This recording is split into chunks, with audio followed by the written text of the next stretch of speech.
It takes out some trees. It leaves openings in the canopy for new species, biodiversity, like areas of like it'll take out these shrubs here and open up room for new fungus, new shrubs, new things like that. When you have a closed canopy like this, I mean, look at the amount of undergrowth that you have in this pocket right here versus what you have right over here.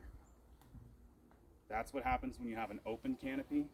All of these trees that are left have more resources per tree. They're getting more sunlight, more water, and they're going to be healthier. They're going to be able to resist pests better. When you have a closed canopy like this, with all the trees right up next to each other, when you get the beetles or the BWA in here, they don't have to go far to their next tree. And because every tree is struggling to compete for resources, every tree is weaker and more susceptible to pests.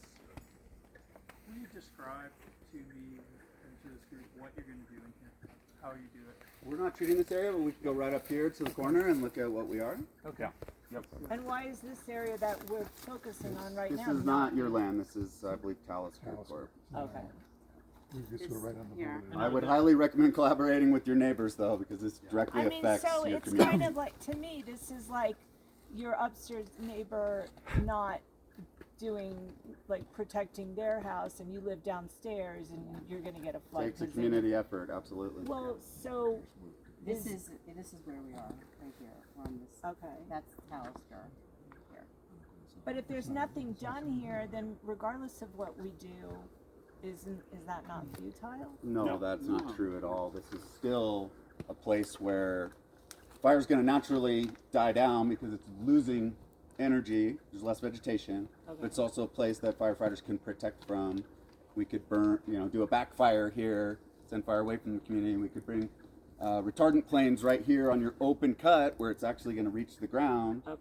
and have a chance to stop the fire. It's not a guarantee, right? And of course, embers fly, right? They could land in your yard, right under your deck, or under untreated vegetation.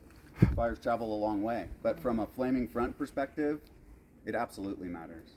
And you're never going to get buy-in from your neighbors if you don't do something, right? So you can't say, hey, treat that, but we haven't done anything. And that's why, this specific cut that we're going to connects to the enclaves, the work that they've done and what you've done on the other side of that. And It's that's what creates designed that to be, perimeter that's your defensible community space. protection, defensible space. Yeah, I wasn't aware that the Dallas I believe it is. areas that The one where the this is rocks everything roll else down from. is going to be treated around. I thought that was That's Yoki. Well, If you that go was back to York our in the woods. original We wildfire focused risk on this assessment too, but then there's- unit that we've been talking about, runs this way towards the enclave, just below Rob's Trail for the most part.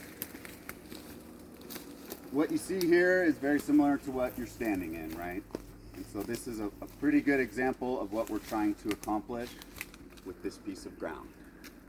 So when I walk up to this, immediately I know that all the dead's coming out, right? So we'll go and we'll cut the dead. And then we'll take a step back. Oh, I didn't realize that was dead. I'm gonna cut that too. So now I've given space to these aspen.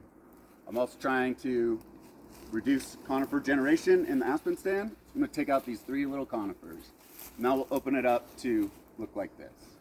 There'll be no dead, and there'll be these 2, 3 large aspens, the one behind it. Are there any questions on how I would approach this micro area? So My you would take these question- conifers because they're already dying, right? They are, And they're intruding on They're- that yeah, Shooting on that aspen. they're invading the aspen space, right? We're trying to give trees, room. like if that were another pine tree or conifer tree, we would call that a thicket, right? And so we take out the little ones, leave the big one. Okay. But yes, those go. We're trying to encourage aspen here. This is your aspen stand. These are doing nothing. They're never gonna thrive in this environment. They're already competing for the resource. Part of the community concern is that clearly, if you were here doing the work, that we know what your expertise is.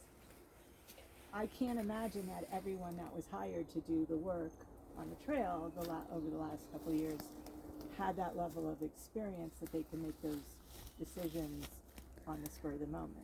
They are very experienced crews. We'll be managing the project and out here every day. But yes, we'll have this same exact discussion. Because that's why And we then had they will requested go forth tagging or and- marking trees right. to identify so that it wasn't like, oops, I didn't mean to cut that aspen. No, down. these crews work 6 days a week, 8 months out of the year straight, doing vegetation treatments much like this. So Matt, when we were doing phase one, did the board ever come out like this and talk about what you're going to do? no, not at all. Not at all. Can you do this in a stepwise fashion where you take out all the dead, pile it up, and then we have another meeting, and then you say, hey, this is what we think should come out in addition to the dead. That is Not completely inefficient and not how Like forestry when they're work is here done. and he's taking out this dead, they're gonna be cutting that too. It's Because we're here. I mean, Right, we're the- going to be doing a huge section at once, and then moving on, and then possibly coming through for a second pass to find the stragglers, or to clean things up, or to. So let's So talk Matt, about can- green trees. Go ahead. Can you show us like the one conifer tree you're gonna leave in this Yeah. 40-foot radius so we have some idea? Like, Right, in the Came absence out- of wildfire. Yeah, nobody came out and planted conifers. Correct. They naturally showed up here through birds or whatever they do.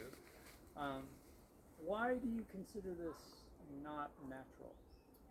Because of the absence of wildfire. Because as a Why is human that? species, we've built here and now we've suppressed all the wildfires in the area, right? And so we haven't given Mother Nature a chance to come and burn this. If Mother Nature comes through and burns this, a low intensity wildfire, kills all the little firs and leaves the aspen. That's why it's transitioning into a conifer forest. It is not, by nature's way, it's not designed to be that way. Is But- that? Well, but the conifers grow here. They do, and they contribute to the wildfire spread. And if you have a fire through here, it's going to kill everything, aspen, conifer. So, by the natural way, you're saying I'm okay if we reset and start with burnt, sterile soil and let everything regrow No, after I'm that. not saying that. I'm just asking the question. Yeah, Except I'm just trying to curious. paint why this curious. is important and why you do take these trees. And I'm not sure that we prevented a fire. Maybe it just didn't happen yet, Perhaps, right? yeah. Perhaps. We've certainly been putting out fires in this area for a long, long time. We I mean, do- just the Wasatch Front itself, that Yeah. if that was left unburned, it's going to make it over here, right? Yeah. The Parley's Canyon fire, great example. That would certainly have burned onto this ground. We do have That was also statistics that started say. by not the natural. Also humans, right? Right, For sure. Yeah. Right. So we are the Again, it's problem. not That's natural. why you guys have put effort into having solid plan to address the problem and the issue that you have. Isn't it about like 90% of the fires in Utah human caused? I mean, it's all high percent. I think it's 80 or 90. Probably, yeah. It's either lightning. It seems like There was a fire in Jeremy that was like, Yeah, there are some. Yeah. So normally in nature, what would happen is you would have areas that grow up like this, right? You would have areas that through statistical chance just didn't get burned for 100 years. When they do burn, they burn very hot. And that's what we're trying to avoid. This is the treated high forest on this impact, side. high intensity wildfires. Low The other intensity side is not wildfires, treated. So ideally, if we were going to treat this area, we would not only cut and remove fuel, we would actually do a broadcast burn, really low intensity, flame heights here, and do a reset. And that would actually add nutrients to the soil, and that would promote space for biodiversity and lead to a much healthier situation. If we did a broadcast burn without removing the fuel in the first place, we would get a high intensity burn. There'd be no way to control it. And what happens then is you sterilize the soil 6 to 8 inches down. Nothing's going to grow there for a while. You're going to have massive amounts of soil erosion that are going to get into your waterways and into your water table, compromise water quality. There's tons of fires out there that we could point to as examples of where this happened.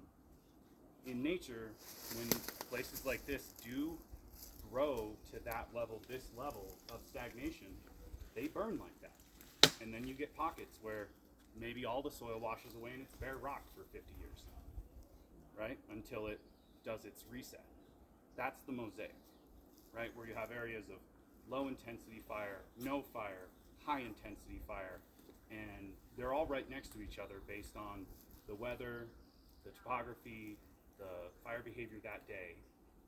And that's the ideal, that's natural. And fire typically returns to the landscape in some form or fashion about every 10 years. naturally speaking. We can tell that from the historical records, right? In some areas it's less, in some areas it's more, again, depending on the fuel type, topography, and weather.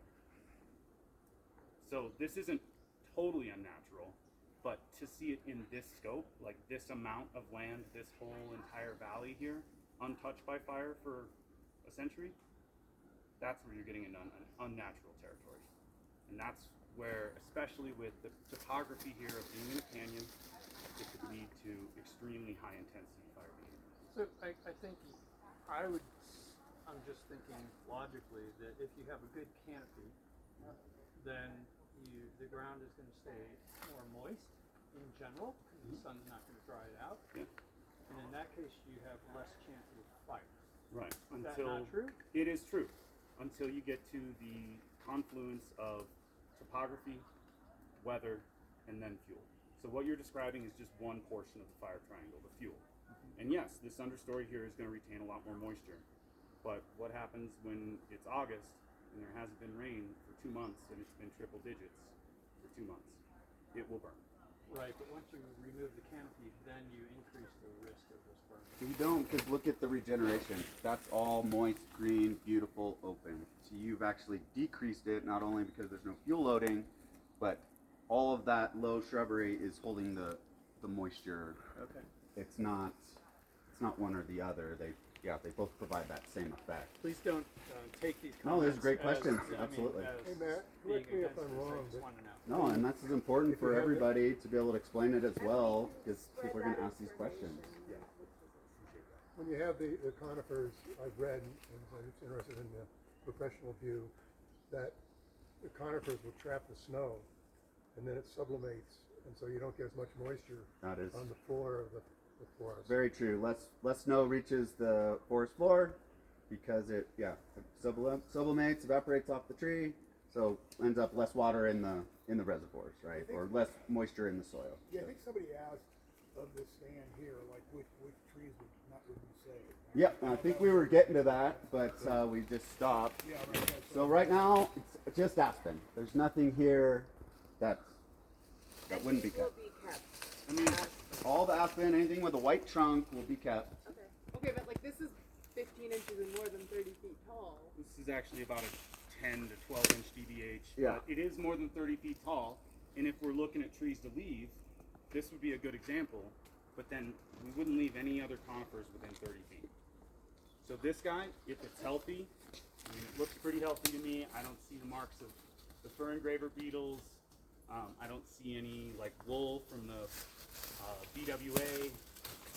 There's no reason that this tree couldn't be our one tree that we leave on this little corner here and take out everything else that's less desirable within 30 feet of it. What about the trees next? Yeah, what if there's other trees just like that are healthy? They're encroaching into the aspen, right? And we're trying to give the aspen the best chance to survive so that we don't have a large scale fire through here. Yep. Fir trees are great and they belong in pockets and isolated areas as you see them throughout. This isn't a fir forest, this is an aspen forest. So while it might seem counterintuitive to cut those, that's the intent of this treatment. Right there. This second one back. Yeah. Yeah, probably a better candidate, right? It's a little It more might open, it's less stuck into these.